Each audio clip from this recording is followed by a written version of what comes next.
إن العبد إذا دعا واعتصم بالله والتجأ وصدق في دعائه والتجائه تفتحت أبواب السماوات. إذا دعا الله صادقا من قلبه وقد أحاطت به همومه في جسده من سقم في الجسد أو مرض أو ألم فأعياه الأطباء وكثر عليه وعظم عليه البلاء أو عظم عليه بلاؤه في البنات والأبناء، وأصبح كلما ضحك أبكاه همه وأبكاه غمه وأحزنه وأقلقه. إن العبد إذا وصل إلى هذا الحال وتوجه إلى الكبير المتعال بصدق ويقين فإن هذا هو المقصود من البلاء. المقصود من البلاء الفرار من الله إلى الله. مقصود من البلاء أن يبث العبد إلى ربه الشكوى وأن يلتجئ إلى الله جل وعلا وأن يتذكر عظمة الله، فتذكر أن الله يسمعك وأن الله يراك وأن الله حليم وأن الله رحيم. فقل يا رب أنت ترى حالي وتعلم ضعفي وتعلم فقري، يا ربي إليك التجأت، يا ربي إليك اشتكيت، يا ربي إليك بك استعنت وعليك توكلت وفوضت أمري إليك وألجأت ظهري إليك وآمنت بك وأسلمت إليك. إذا قلت هذه الكلمات فتحت لها أبواب السماوات. وإذا صدعت بهذه الدعوات فإنك حري بتفريج الكربات وتسهيل المهمات.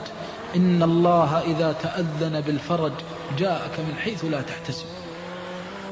أسعد الناس في الدنيا من وجه وجهه إلى الله، أسعد الناس في الدنيا من أسلم قلبه لله، ومن أحسن دينا ممن أسلم وجهه إلى الله وهو محسن، أي موقن بأن الفرج من الله.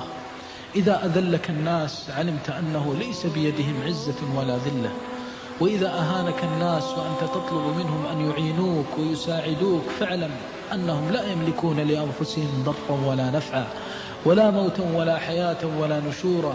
وإذا اشتد عليك البلاء وعظم منك عليك العناء من زوجة ومن أهل ومن ولد ومن أخ ومن أخت ومن أصدقاء ومن أقرباء، وإذا عظمت أذية الناس لك وامتهانهم لك فاعلم أن لك ربا لا يخيبك، وأن لك ربا هو منتهى الشكوى، وأن لك ربا يسمع السر وأخفى، وأن لك ربا يرحمك ويحبك ويحب أن تناديه وتلتجئ إليه وتدعوه.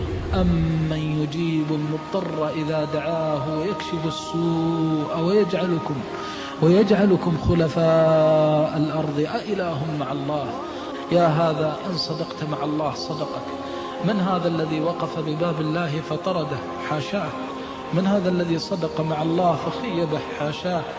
ما وجدناه إلا حليما رحيما، ما وجدناه إلا كريما عظيما، يفتح لك أبواب الفرج من حيث تحتسب ومن حيث لا تحتسب. ولذلك في البلاء وفي الشدة والعناء سرور بمناجاة الله لا يعدله سرور، ما أسعدها من لحظات وما أسعدها من ساعات طيبات مباركات إذا خلوت بربك وبثت إليه أحزانك واشتكيت إليه أحزانك وبثت إليه ما تجده من الكرب ومن الهم والغم، فسألته وناجيته ودعوته ووثقت به سبحانه وتعالى. أسعد الناس من جعل شكواه إلى الله ولم يشتكي الله إلى خلقه.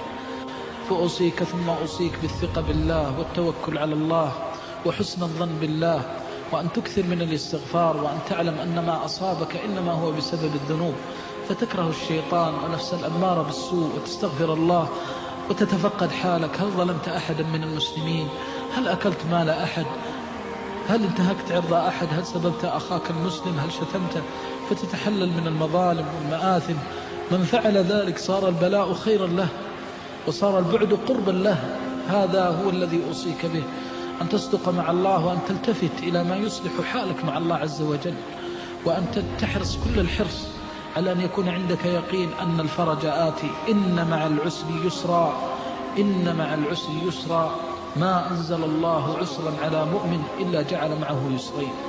إن مع العسر يسرا، إن مع العسر يسرا، إن مع العسر يسرا، إن مع العسر يسرا.